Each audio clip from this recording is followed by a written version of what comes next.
When I picked up the phone to ask my son Leo when his wedding would be, my daughter in law, Sophia, looked me right in the eye, a chilling little smile playing on her lips.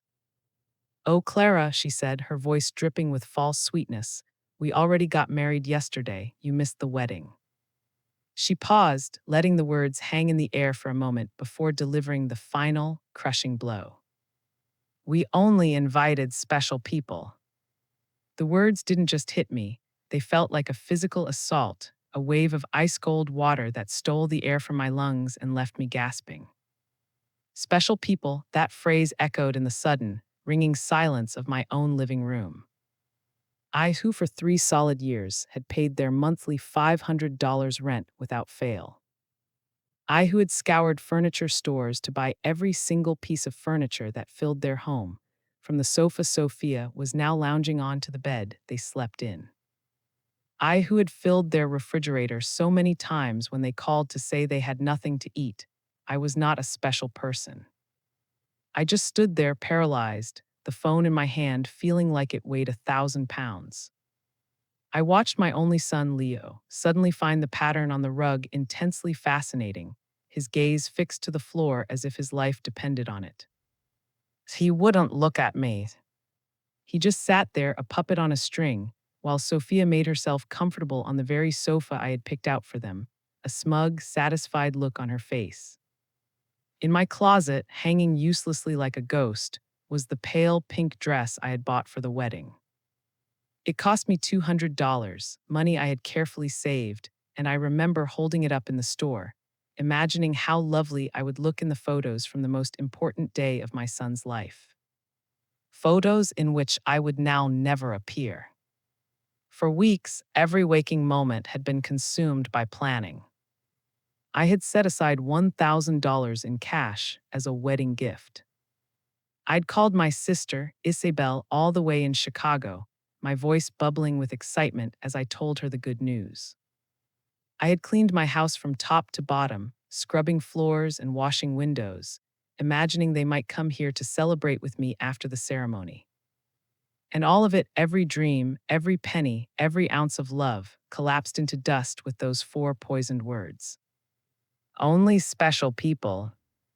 Leo finally lifted his head, and in a voice so rehearsed it sounded like he was reading from a script, he mumbled, "Mom, it was an intimate thing, very small, just the two of us and the witnesses."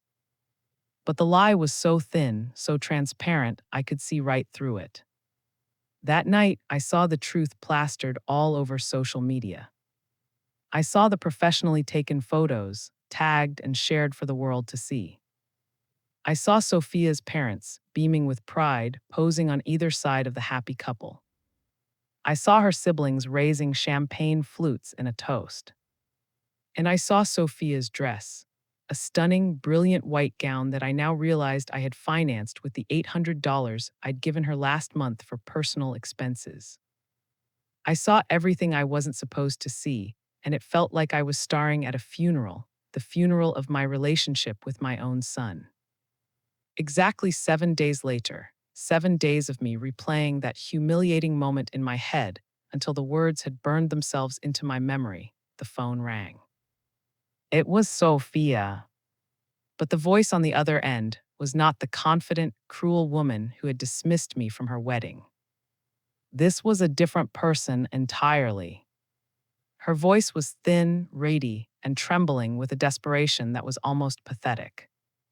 "Clara," she began, "the fake pleasantries gone, the rent is overdue. The landlord is threatening us. He says if we don't pay by Friday, he'll kick us out. You forgot to make the transfer." Her voice cracked on the last word, as if the entire world was crumbling around her because her personal ATM had failed to dispense its scheduled payment. I was silent for a few seconds, but in that silence, a reel of memories played in my mind. I saw myself rushing out of work early to get to the bank before it closed to make that transfer. I saw myself canceling a lunch date with an old friend because they had a last-minute emergency. I saw myself at the grocery store, putting back a small steak I wanted for myself and picking up beans and rice instead, so I could afford to give them the extra money they needed for some whim. All those sacrifices, all those moments of putting myself last, coalesced into a single, hard knot of anger in my chest. And now, after they had deliberately and cruelly cut me out of the most important moment of their lives, she had the sheer audacity to call me as if nothing had happened, as if I was just a malfunctioning appliance that needed a reminder. A strange calm washed over me, a cold, serene clarity I hadn't felt in years. Sophia, I said, my voice so steady it surprised even me. Didn't I tell you, I only help special people? The silence on the other end of the line was so absolute, so profound. I could hear the frantic, triumphant beat of my own heart. For the first time in 3 years, it was not I who was trembling with anxiety, but her. Clara, I don't understand, she stammered, the confusion in her voice genuine. We were always special to you. You always said you were like a second mom to me. Lies, all of it, a thick, sticky web of lies, wrapped in that sickly sweet voice she only ever used when she wanted something. It was the same voice she used to ask for money for the wedding dress, for the honeymoon they were planning, for the rings I had helped finance without even knowing I would be barred from the ceremony where they were exchanged. After I hung up the phone, I didn't cry, not at first. I walked to my bedroom, sat on the edge of my bed, and for a moment I just stared at the wall. Then a shudder went through me and it started. Not tears of sadness, but hot, scalding tears of pure, accumulated rage. I cried for every time they made me feel like my love was a burden. I cried for every time my presence was an inconvenience. I cried for every time they made it clear that my money was the only thing I had to offer. I cried for the foolish, blind woman I had been, the woman who had lost herself trying to be indispensable to two people who considered her completely disposable. When the tears finally stopped, something inside me had been washed clean, replaced by something harder, colder. I walked to the dining room table, the one my late husband Robert had bought me, and I took out my checkbook, my bank statements, every receipt I could find. It was time for a reckoning. I wanted to see in black and white the exact price of my own foolishness. The monthly rent of $500 multiplied by 36 months, $18,000. Food and supplies, a conservative $200 a month, another $7,200. Birthday gifts, Christmas, anniversaries, at least $3,000. The $800 for her personal expenses, which turned out to be her wedding dress. The car loan they never paid me back, $2,500. The air conditioner repair, $600. The living room furniture, $1,200. I added it all up, my hand shaking slightly, and stared at the final number, $33,400. That was the exact sum of my generosity. $33,400 that I had drained from my husband's inheritance, from my own pension, money I had saved penny by penny over decades of honest work. All of it thrown into a black hole to keep two ungrateful adults comfortable. And for what? To be told I wasn't special enough to see my own son get married. A fire ignited in my soul, and I knew with absolute certainty that the Bank of Clara was now permanently closed. The next morning, the dam broke. My phone started ringing just after 8 a.m. It was Leo. Normally, my heart would have leaped with a pathetic flicker of hope, and I would have scrambled to answer, praying for an apology. This time, I watched the screen light up with his name, took a slow sip of my coffee, and let it ring until it went to voicemail. I felt nothing. It was like watching a stranger call. 10 minutes later, it rang again. Sophia. I let that one ring out too.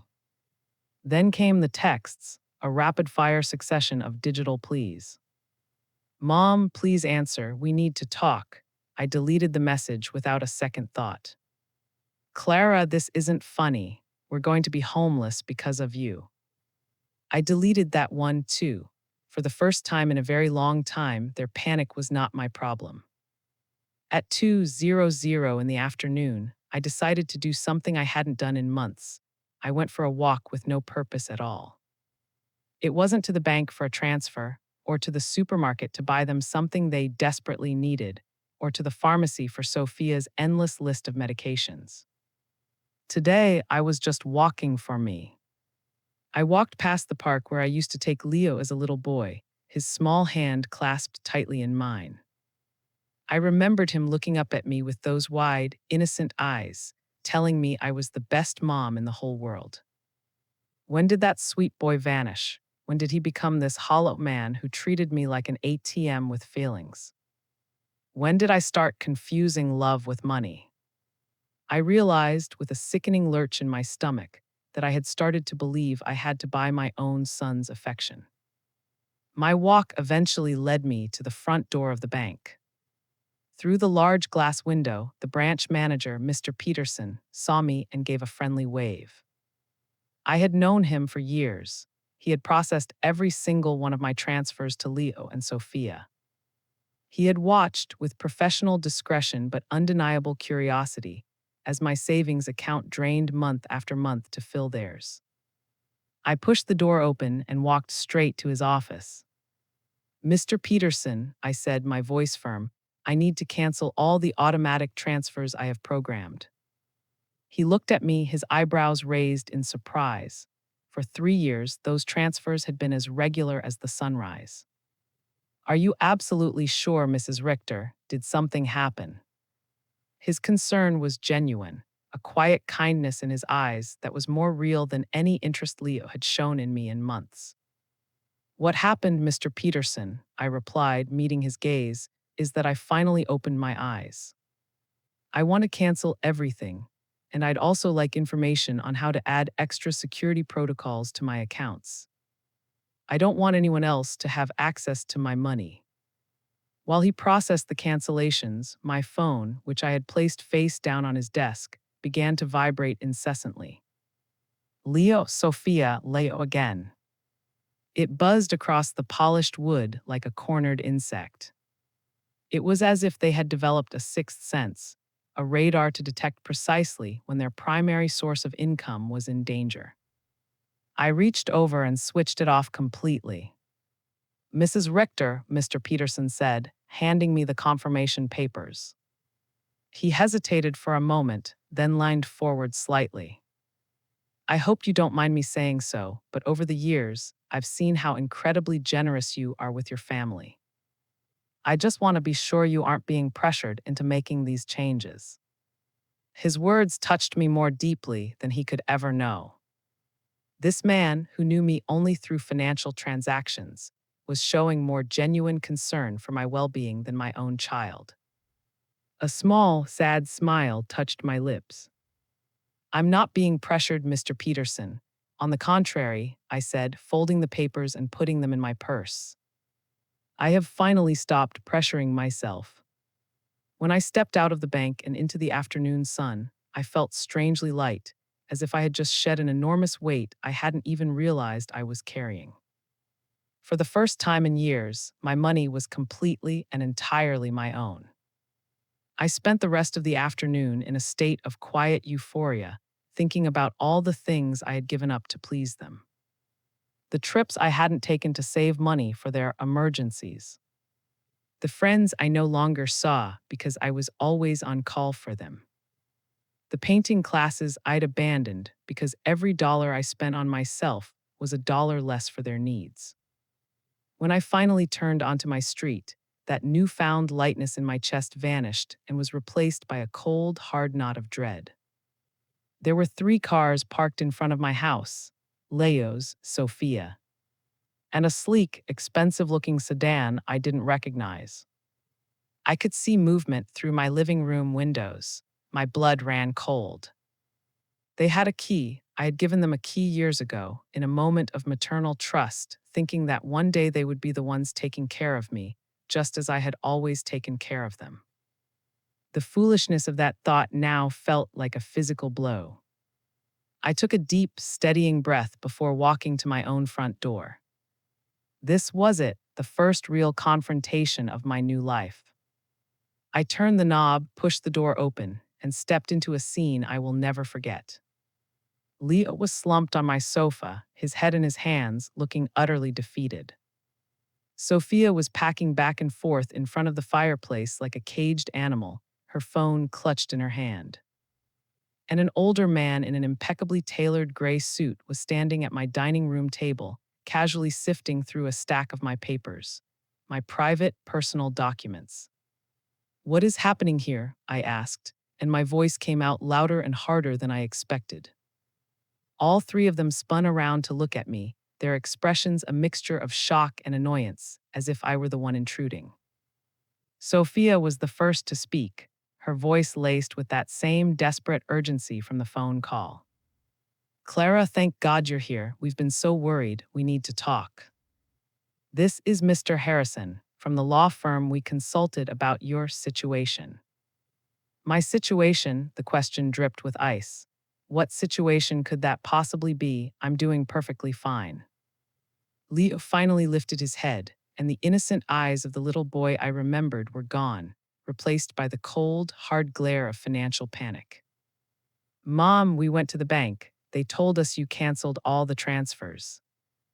Mr. Peterson said you blocked our access to everything. We don't understand why you would do that to us." Mr. Harrison, a man in his 50s with a smile that was all teeth and no warmth, glided towards me with his hand outstretched. "Mrs. Richter, a pleasure. I'm an attorney specializing in family law. Your children are deeply concerned about your recent erratic behavior and your mental well-being. They've asked me to assess the situation." I ignored his hand. I walked directly to my dining table and gathered my papers, snatching them from his grasp. "These are my private documents. You have no right to be in my home, looking through my things without my permission." "Mom," Leo interjected, using that condescending tone he had perfected over the years. "We're just worried about you. Cutting us off financially with no explanation, not answering our calls, we think you might need professional help." Sophia rushed to my side, her face a mask of fake concern, and tried to take my hand. "Clara, honey," she cooed, "we know you're under a lot of stress. Maybe the loneliness is getting to you. At your age, episodes of confusion are perfectly normal."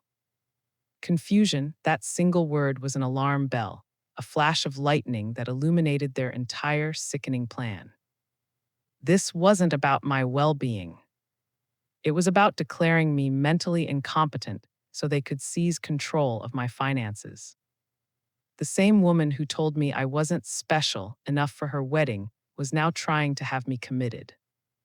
"I am not confused," I said, my voice dangerously low, silencing the room. "In fact, I am clearer than I have been in years, and all three of you are going to leave my house, right now." Mr. Harrison stepped forward again, the professional mask back in place. "Mrs. Richter, I understand you feel overwhelmed, but your children have a legal right to intervene if they believe your ability to make sound financial decisions is impaired." The laugh that escaped my throat was harsh and humorless. "Impaired? You mean like the decision to no longer finance the lives of two able-bodied adults who treat me like dirt?" "We never treated you badly," Sophia shrieked, her mask of concern shattering. "We're your family. Everything you have will belong to us one day anyway. We're just speeding up the process." And there it was, the naked, unvarnished truth. In their minds, I was already dead, and my money was already theirs. I was just an inconveniently breathing obstacle. Mr. Harrison, seeing he was losing control, placed a folder on my table. "Mrs. Richter, we have prepared a simple power of attorney. It would allow Leo and Sophia to manage your finances more efficiently, just until you feel better." I picked up the folder, I didn't even open it. I walked calmly to the kitchen trash can, lifted the lid, and dropped it inside with a satisfying thud. "Out," I said, pointing to the door. "All of you, get out of my house." Leo stood up, his face a mask of childish anger, the same pout he used to get when he was 10 and didn't get his way. "Mom, you can't just leave us with nothing. We have obligations. The rent, the car payments, the credit card you co-signed for. You can't just cut us off." "I can't," my voice rose, shaking not with fear, but with a volcanic rage that had been dormant for years. Who says I can't? For 3 years, I have paid rent for a home I wasn't welcome in. I have filled a refrigerator for people who wouldn't even invite me to their wedding. I have financed a life that clearly had no room for me. The only transition happening here is you three out that door. Sophia started to cry then, but they weren't tears of sadness. They were hot, angry tears of pure frustration. You can't do this to us, Clara. We were counting on you. You were counting on my money, I corrected her. And now that the Bank of Clara is closed, I am suddenly a confused old woman who needs a legal guardian. Get out. Before Leo walked out, he turned back to me, his eyes cold. This is going to end badly for you, Mom. You're going to end up all alone. The words were meant to be a threat, a curse, but they held no power over me anymore. Leo, I said with a deep sadness but also with crystalline clarity, I am already alone. The difference is now it's by my own choice, not by your neglect. I closed the door behind them and stood in my living room, surrounded by the most beautiful, profound silence I had heard in years. It was the silence of freedom. That night I couldn't sleep. But it wasn't from sadness or regret. It was from the adrenaline coursing through my veins, the thrill of having finally reclaimed control of my own life. I lay awake in bed, my mind sharp and clear, planning my next steps like a general preparing for battle. If they wanted a war, I would give them one, but I would fight it with intelligence, not just emotion. At 6 a.m., I was dressed and ready. My first stop was the office of Mr. Morgan, an attorney I had met years ago when I was handling my late husband's will. Unlike the vulture Leo and Sophia had brought to my home, Mr. Morgan had a reputation for integrity and specialized in protecting the rights of the elderly.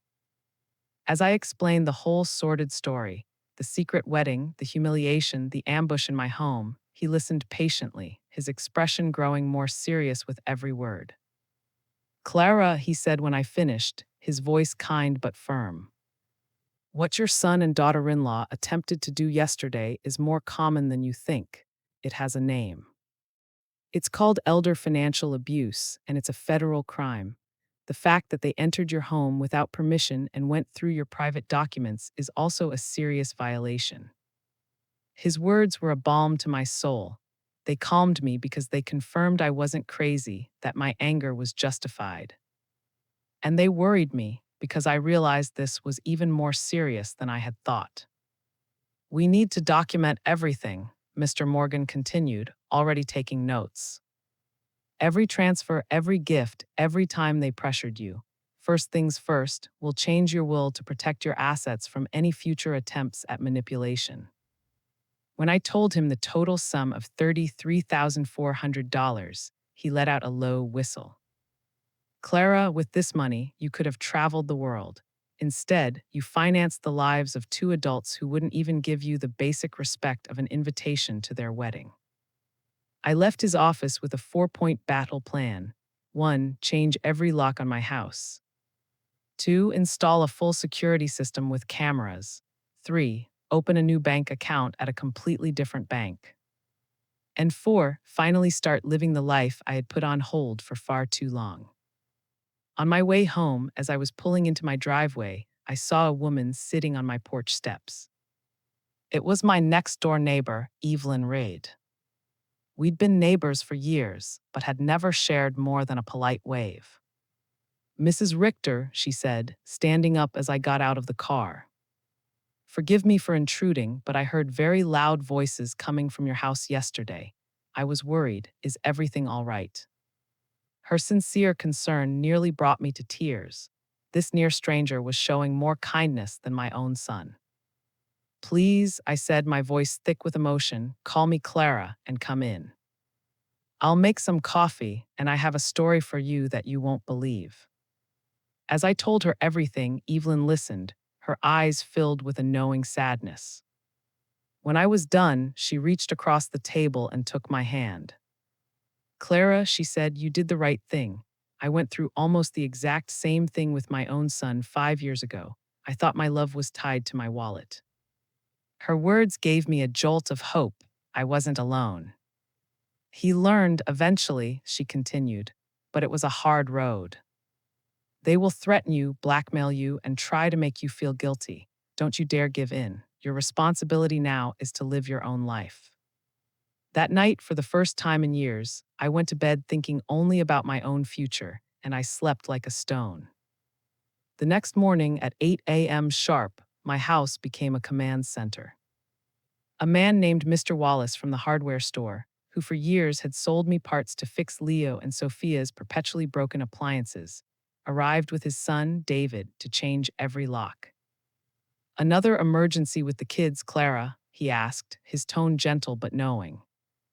"No, Mr. Wallace," I said, handing him a cup of coffee. "This time the emergency is over. This is for my own house." David, who ran a security installation business, began fitting surveillance cameras around the perimeter. As he worked, he explained the system. "This will give you absolute peace of mind, Clara. You can see on your phone who's at your door, even when you're not home. And if anyone tries to enter without permission, an alert is automatically sent to the police." The irony was so thick I could taste it. I was installing a security system to protect myself from my own son. But strangely, it didn't hurt as much as I thought it would. It was simply a practical, necessary measure to protect my newfound peace. While they were working, a call came through from a number I didn't recognize. I answered cautiously. It was Sophia, her voice once again dripping with that fake, syrupy sweetness. "Clara, please don't hang up. It's me. I know we all got a little heated yesterday. Leo and I have been talking, and we want to make it up to you.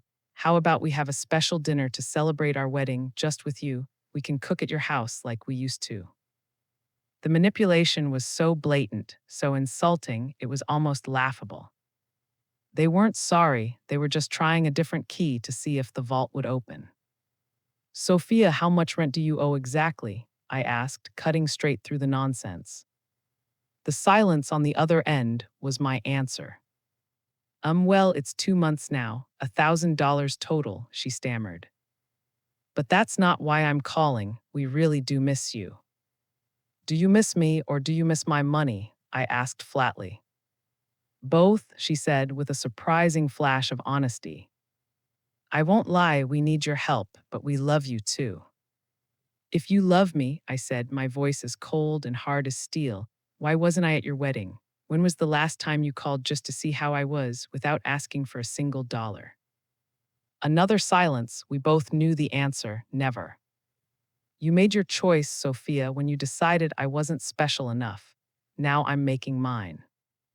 I hung up and immediately blocked the number. After the locksmith and security installer had left, I sat in my now fortified house and decided to do something else I hadn't done in a long time. I called my sister, Isabel. We grown distant, and I now realized it was because every conversation we had revolved around me bragging about how I was helping Leo and Sophia, as if my generosity was a measure of my success as a mother. "Isabel," I said when she answered, surprised to hear from me. "I'm calling to tell you that I've finally come to my senses." I told her everything: the wedding, the humiliation, the lawyer, my decision to cut them off. She listened in complete silence. When I finished, her response shocked me. "Clara," she said, her voice heavy with regret, "it's about time." It broke my heart every time we talked. It was always about what you bought them, what you paid for, as if love could be measured in dollars. I wanted to say something, but I didn't know how. "What did you want to tell me?" I asked, a sense of dread creeping over me. Isabel took a deep breath. "Clara, you need to know. At the last family reunion, I overheard Sophia talking to her cousin by the pool. I didn't think much of it at the time, but now it's chilling." My grip on the phone tightened. "What did she say, Isabel?" My sister's voice dropped to a near whisper. "Her cousin asked what their 5-year plan was." Sophia laughed and said, "Our 5-year plan is Clara's will." Once her inheritance comes through, we can finally buy a real house on the coast, and Leo can quit his job.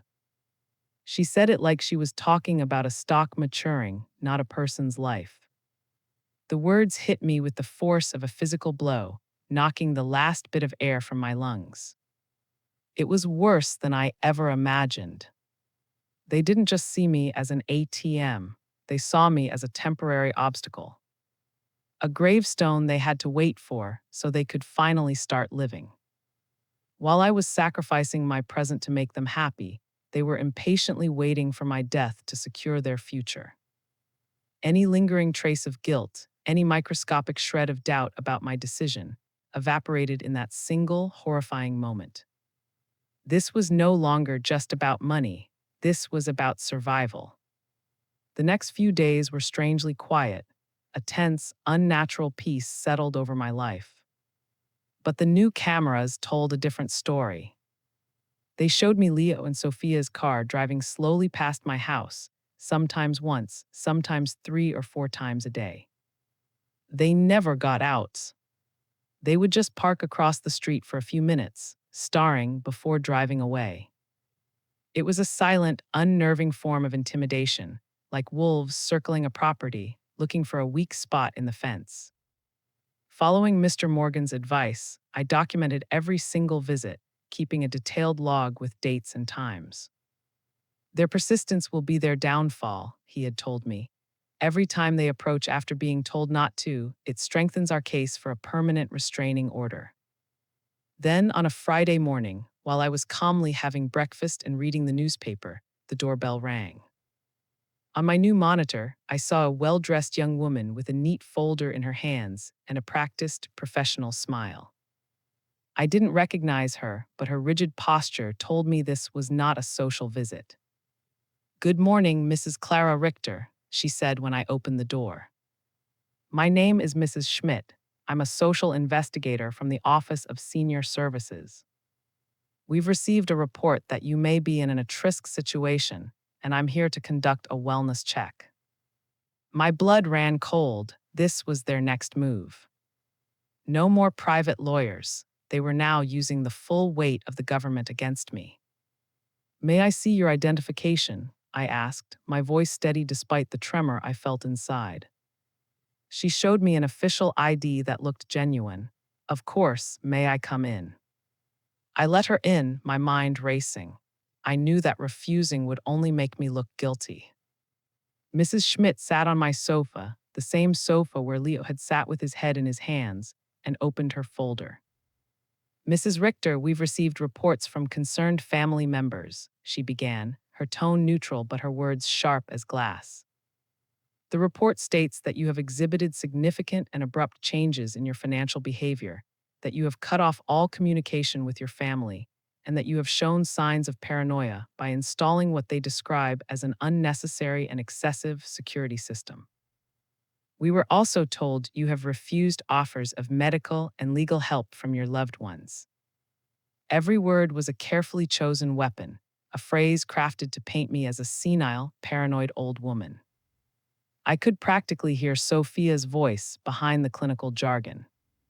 She had always been good with words, twisting them to fit her narrative. "Mrs. Schmidt," I said, with all the dignity I could muster. "Before I answer any of your questions, I am going to call my lawyer." Her professional smile tightened slightly. "Ma'am, this isn't a legal interrogation, it's a wellness check. If you have nothing to hide, there shouldn't be a problem." That phrase, "if you have nothing to hide," lit a fire in my veins. It was the classic line of an abuser, a way to justify their invasion of your privacy. "I have nothing to hide," I said, my voice like ice, "but I have everything to protect. I am calling my lawyer." "You are welcome to wait here, or you can schedule another appointment when he can be present." I called Mr. Morgan, and he was at my house in 20 minutes. When he walked in and saw the social worker, his expression hardened. After checking her ID, he turned to her, his demeanor all business. "Mrs. Schmidt, what family are you referring to in this report?" he asked, his voice cutting through the tension. The same family that tried to coerce my client into signing a power of attorney without representation. The same family that trespassed in her home and went through her private legal documents. The same family that excluded her from her son's wedding while simultaneously living off of her pension. Mr. Morgan didn't wait for an answer. He opened his own briefcase and placed a thick folder on the coffee table with a resounding thud. Because while they were busy filing their concerns, I was busy documenting their abuse. Here you will find 3 years of bank statements showing withdrawals totaling over $33,400. You will find a detailed log of their harassment. You will find evidence of emotional blackmail. If anyone in this situation needs to be investigated, Mrs. Schmidt, it is not my client. The social worker's professional facade began to crack as she scanned the top pages. It was clear the reality in front of her was nothing like the story she had been fed. Mrs. Richter, she said finally, looking at me, can you explain why you so abruptly stopped the financial support? Because I finally realized they weren't my family, they were my dependents, I said simply. Because I discovered that to them, I wasn't a mother, but a bank account with legs. And I was tired of financing the lives of two people who, I have recently learned, are just waiting for me to die. Mr. Morgan interjected. Mrs. Schmidt, do you consider it a sign of mental incompetence for a 71-year-old widow to decide she no longer wants to pay the rent for a perfectly healthy 35-year-old man and his wife? Mrs. Schmidt didn't answer right away. I could see the wheels turning in her head as she reevaluated everything. After a long moment, she closed her folder. Mrs. Richter, she said, her tone now respectful. Based on our conversation and the documentation I've seen, I find no indication that you are at risk or in need of our intervention. I will be closing this case. After she left, Mr. Morgan looked at me, his expression grim. Clara, he said, this was an act of desperation. They are spending money they don't have to try and have you declared incompetent. They're not going to stop. The lawsuit is next. Mr. Morgan's prediction came true 2 weeks later. A courier delivered a thick envelope to my door. Inside was a formal notice. Leo and Sophia had filed a lawsuit in family court to have me declared mentally incompetent and a legal guardian assigned to manage my affairs. The words fell on me like stones. I knew it was coming, but seeing it in official, legal language made it terrifyingly real. My own son was trying to legally erase me, to turn me into a non-person in the eyes of the law, all for the sake of stealing my money. What evidence could they possibly have? I asked Mr. Morgan later that day in his office, my hands trembling as I held the document. Clara, they've fabricated a convincing narrative, he said, his face grim as he reviewed his copy. They have sworn statements from 3 witnesses who claim you've behaved erratically. They also submitted falsified medical bills they claim you've neglected to pay, and a list of medications they claim you've been hoarding. It's all lies, of course, but they are deviously constructed. The manipulation was diabolical. They had twisted my refusal to be their bank into proof of mental decline. They were using my very instinct for self-preservation as evidence that I needed to be protected from myself. Who are the witnesses? I asked, my voice barely a whisper. Mr. Morgan scanned the documents. Sophia, naturally. A neighbor of yours named Mr. Gable, and someone who claims to be your regular pharmacist, a Mr. Anderson. Mr. Gable was the perpetually grumpy man who lived across the street, who had once complained for a week because my sister Isabel had parked too close to his driveway. Mr. Anderson was indeed my pharmacist, a kind, quiet man. I couldn't imagine what he could possibly have against me. I need to talk to Mr. Anderson, I told Mr. Morgan. Something isn't right. We went to the pharmacy that afternoon. Mr. Anderson looked up when I walked in, and his face immediately flushed with a mixture of surprise and guilt. Mrs. Rector, it's good to see you. Is it Mr. Anderson? I asked gently. I was just served with a lawsuit that includes a statement from you claiming I exhibit erratic behavior with my medications. His face turned beet red. Mrs. Richter, your daughter-in-law came in a few weeks ago, he stammered, wringing his hands. She said she was terribly worried about you, that you were acting strangely, and she needed to review your medication history for a new doctor. I told her you only ever buy vitamins and the occasional aspirin.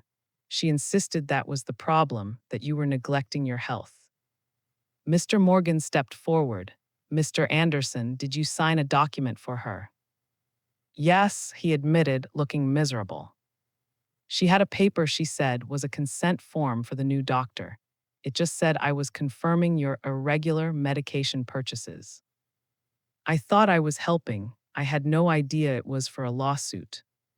Sophia's manipulation knew no bounds. She had tricked a good man into becoming a weapon against me. We left the pharmacy with Mr. Anderson's promise of a notarized letter explaining exactly how he had been deceived. Our next stop was Mr. Gable's house. He answered the door with a hostile glare. What do you want? Mr. Gable, my lawyer began, I understand you signed a statement about my client's behavior. You're damn right I did, he sneered. That woman is crazy, been acting strange for weeks. Installing cameras like she's in a war zone, having strange cars coming and going at all hours, shouting at her own family in the street. I realized he had seen everything, the security installation, my new friends visiting, the day I threw Leo and Sophia out, and had interpreted it all through a lens of pure malice. Mr. Gable, I said, my voice steady, the cameras are to protect me from the son who broke into my house. The visitors are my friends, and the shouting was me defending my home. That's what a crazy person would say, he shot back and slammed the door in our faces. There was no reasoning with him. Back in his office, Mr. Morgan was resolute. Clara, their case is built on smoke and mirrors. Now we build ours on concrete. I've made an appointment for you with Dr. Evans. She is one of the top forensic psychiatrists in the state. We need our own official evaluation. The next day, I sat across from Dr. Evans, a woman with kind but piercingly intelligent eyes. For 2 hours, she put me through a battery of tests, asking questions about my memory, my finances, my emotional health, and my life. At the end, she put down her pen and looked at me. Mrs. Richter, she said, your cognitive function is not just competent, it's excellent, well above average for your age. Based on everything you've told me and the documents I've reviewed, this is a textbook case of elder financial exploitation. What your family is doing is a profound betrayal. I left her office feeling validated, but also deeply sad. A doctor had just confirmed I was perfectly sane, which also meant that the son I had raised was knowingly and maliciously trying to destroy me. That afternoon, Evelyn organized an emergency meeting with all our new friends. When I told them about the lawsuit, they were outraged. Clara, one of them Maria, said, we will all testify for you. We've seen your transformation. Anyone can see you are as clear-headed as they come. That night, for the first time since this nightmare began, I grieved. I said a final, silent goodbye to the son I thought I had, and to the dream of the family I thought we were. But as the grief subsided, something else took its place, an iron will to fight. The war had officially been declared, but I was no longer just a soldier. I was a general, and I had my own army. The trial date arrived 3 weeks later. I woke up that morning, put on a simple but elegant black suit, and looked at the woman in the mirror. The tired, pleading eyes were gone. In their place was a gaze of unflinching determination. Today was not just about my mental capacity. It was about my dignity, my right to live free from abuse, my value as a human being beyond my bank account. We arrived at the courthouse at 9 a.m. Down the hall, I saw them. Leo was in a new suit I had no doubt he'd bought with the last of my money, and Sophia was dressed in somber black, as if she were attending a funeral. Perhaps she was the funeral of our family. When our eyes met across the sterile corridor, Leo flinched and looked away. But Sophia held my gaze, her eyes like chips of ice, confirming that for her, this was nothing more than a business transaction. Their lawyer, Mr. Harrison, began his opening statement with the smooth, practiced confidence of a predator. His strategy was clear: to portray me as a confused, vulnerable old woman who had fallen under the influence of manipulative strangers who were after her money. "Your Honor," he said, his voice dripping with false sincerity, "Mrs. Clara Richter has shown a precipitous mental decline. She has, without rational explanation, cut off her loving family, installed paranoid security systems, and isolated herself under the guidance of individuals who are clearly taking advantage of her. Every word was a lie, a twisted reflection of the truth designed to make my empowerment look like dementia." Sophia was his first witness. Her performance was worthy of an Oscar. She wept on the stand as she described how I had suddenly changed, becoming hostile and paranoid. "Your Honor," she sobbed, dabbing her eyes with a tissue, "Clara was always like a second mom to me. To see her like this, it's been devastating. We just want to get her the help she needs." When Mr. Morgan stood to cross-examine her, the cracks in her performance began to show. "Mrs. Richter," he began politely, "can you tell the court the date of your wedding?" "It was October 12th, she said. "And did you invite my client, your mother-in-law?" "It was a very small, intimate affair," she deflected. "But you did invite your own parents, your siblings, and your cousins, correct?" "Yes, but—" "Mrs. Richter, is it true that when my client asked why she wasn't invited, you told her it was because you had only invited special people?" Sophia's face flushed a deep, ugly red, that was taken out of context. "Then please," Mr. Morgan pressed, his voice deceptively gentle, "provide for the court the correct context in which you would tell the woman who paid your rent for 3 years that she is not a special person." She had no answer. Leo was next. Watching him take the stand, swear to tell the truth, and then proceed to lie about my mental health was one of the most painful moments of my life. This was the boy I had raised alone, the child I had devoted my entire existence to. "My mom has become erratic," he testified, his voice flat. "We believe she is being manipulated." Mr. Morgan's cross-examination was brutal and swift. "Mr. Richter, do you know how much money your mother has given you in the last 3 years?" "I don't know the exact amount." "Would $33,400 sound correct to you?" Leo paled but nodded. "And in those 3 years, can you provide a single instance where you visited your mother without asking her for money?" The silence in the courtroom was deafening. "Is it true, Mr. Richter, that at 35 years old, you expected your 71-year-old mother to continue paying your rent?" He couldn't answer with any dignity. After their witnesses, including the hostile Mr. Gable, were similarly dismantled, it was our turn. Mr. Morgan called Dr. Evans, who presented the flawless results of my cognitive tests, confirming my excellent mental state. He called Mr. Anderson, the pharmacist, who explained to the court how Sophia had deceived him. He called Evelyn and my other friends, who all testified to my clarity, vitality, and sound judgment. Finally, it was my turn. I walked to the witness stand with my head held high, feeling the weight of 71 years of life, of pain, and of the strength I had discovered in the fire. Mr. Morgan guided me through my story. I told the court about the $33,400, about the humiliation of the secret wedding, about the constant manipulation, the violation of my home, the legal threats. "Mrs. Richter," Mr. Morgan asked his final question, "why did you decide to stop financially supporting your son?"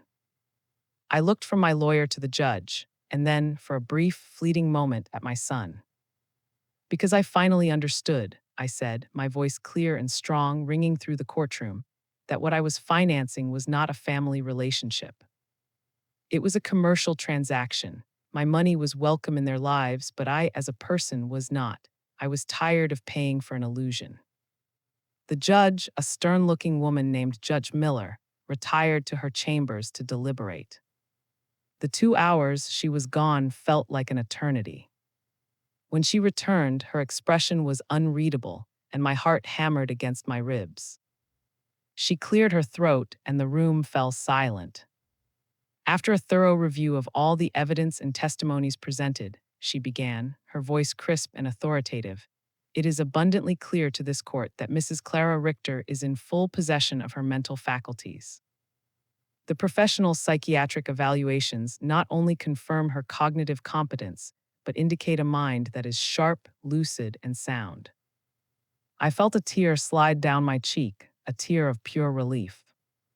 Her financial decisions, the judge continued, her gaze shifting for a moment to Leo and Sophia, while undoubtedly painful for the plaintiffs, are deemed completely rational, logical, and well within her legal and moral rights as an individual.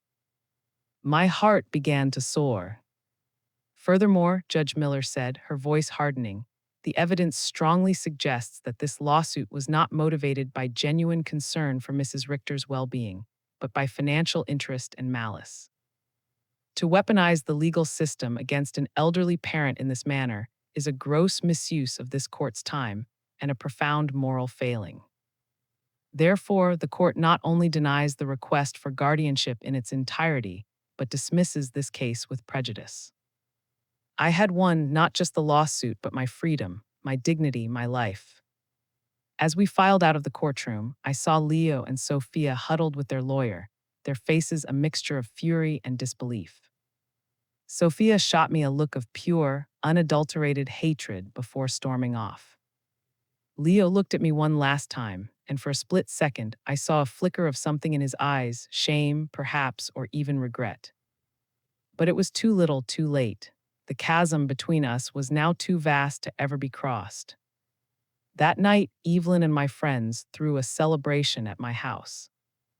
We toasted with champagne, real champagne, not the kind bought with someone else's money. We toasted to justice, to freedom, and to the fierce sisterhood of strong women who refuse to be broken. Clara, Evelyn said, raising her glass, today you didn't just win a trial, you won back your life. She was right. For the first time in so long, the future was a blank canvas, and it was entirely mine to paint. 3 months later, I sold the house that held so many bittersweet memories and moved into a beautiful apartment downtown with a view of the city lights. I took half the money from the sale and made a large, anonymous donation to an organization that provides free legal aid to protect the elderly from family abuse. With the other half, I finally started living. I traveled through Europe, seeing the cities I had only ever dreamed of.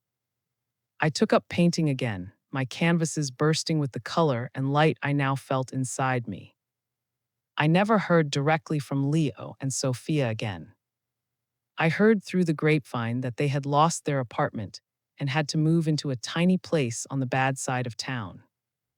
Sophia, for the first time in her adult life, had to get a full-time job. Perhaps adversity would teach them the lessons my generosity never could, the value of honest work and the dignity of independence. Some nights when I look out at the stars from my new balcony, I think about the woman I was just a year ago, fearful, manipulated, and believing that love was something you had to pay for. That woman is gone, and in her place, a new woman has been born, one who has finally understood a fundamental truth. True love never has a price tag, and your own freedom is the one thing that is truly priceless. My name is Clara. I am 72 years old, and I have finally learned that the most important person I have to love and protect is myself. Thank you for listening to my story. And now I have to ask you, what would you have done in my situation? I would love to hear your opinion, so please share it with me in the comments. I'm always curious about what you all think. And for more life stories like this one, please like this video and subscribe to my channel. There are many other stories waiting for you. With heartfelt greetings until next time.